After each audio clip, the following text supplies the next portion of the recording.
Star Wars The Rise of Skywalker is now just a little under 2 months away from its official release by Disney, Lucasfilm, J.J. Abrams, and crew, as well as creator George Lucas, that is all set and ready to end the sequel trilogy and the Skywalker saga itself. This is Mike Zero. Make sure to subscribe if you are new to the channel for future Star Wars content.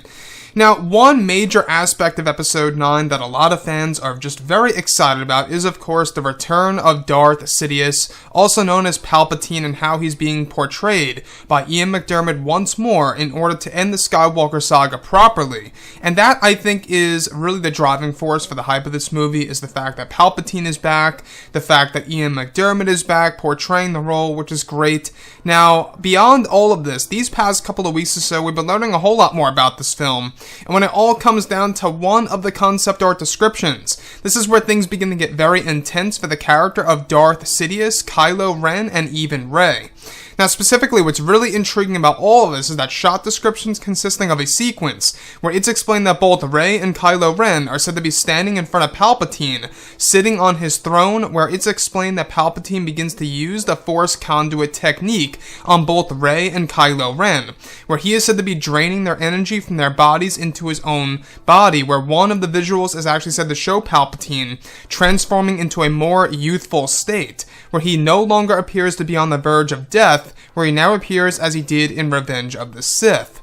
The sequence is said to progress to a moment in which Palpatine is said to be stronger than ever before, even stronger than how he was in the prequel trilogy, specifically Episode 3, where he begins to use the Force Storm ability, creating a large lightning storm in the sky over the world of Exegol, where Palpatine is described to take down numerous First Order finalizers, where one of the destroyers is said to kill a Legion General Pride, as Palpatine is said to crash 2 of them together in the sky.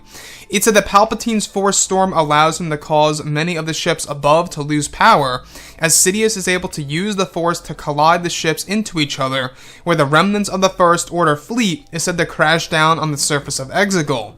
The sequence is said to be a moment in which Palpatine begins to laugh as Kylo and Rey watch the destruction of ships from above, including the Resistance.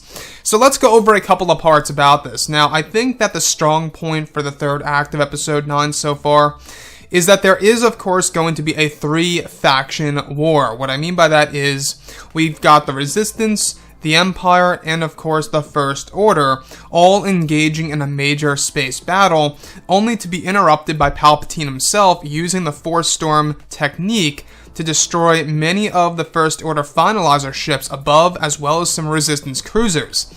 So once again, this brings us back to Dark Empire.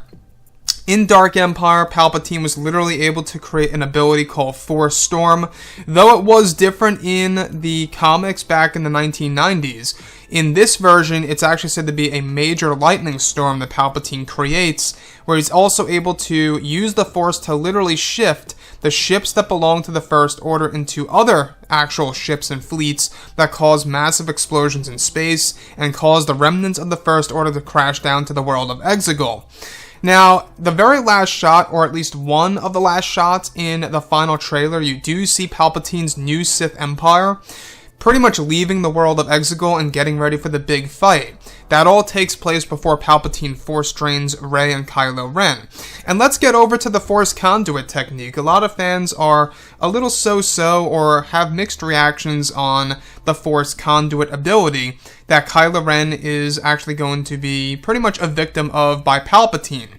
So Palpatine is going to use this ability that's actually said to be rooted from the power of the Beyond, and also how the power of both Rey and Kylo Ren are said to activate this hidden power that the Beyond is actually able to offer Palpatine, where he's able to rob the energy of both Rey and Kylo Ren to become in a more youthful state, just as how he appeared in Revenge of the Sith, making him far more powerful than ever before. So, of course, we always know that J.J. Abrams wants to do something to the point where our villain is going to be the strongest as he ever was, really. A returning villain like this, you know, J.J. wants to make him the strongest he could really be, and that's all going to be done through this Force Conduit technique. Now, what do I think about this Force Conduit ability? I feel like that the fact that he's rejuvenating himself, it is surreal to think that we are getting something like this in a Star Wars film, I will admit.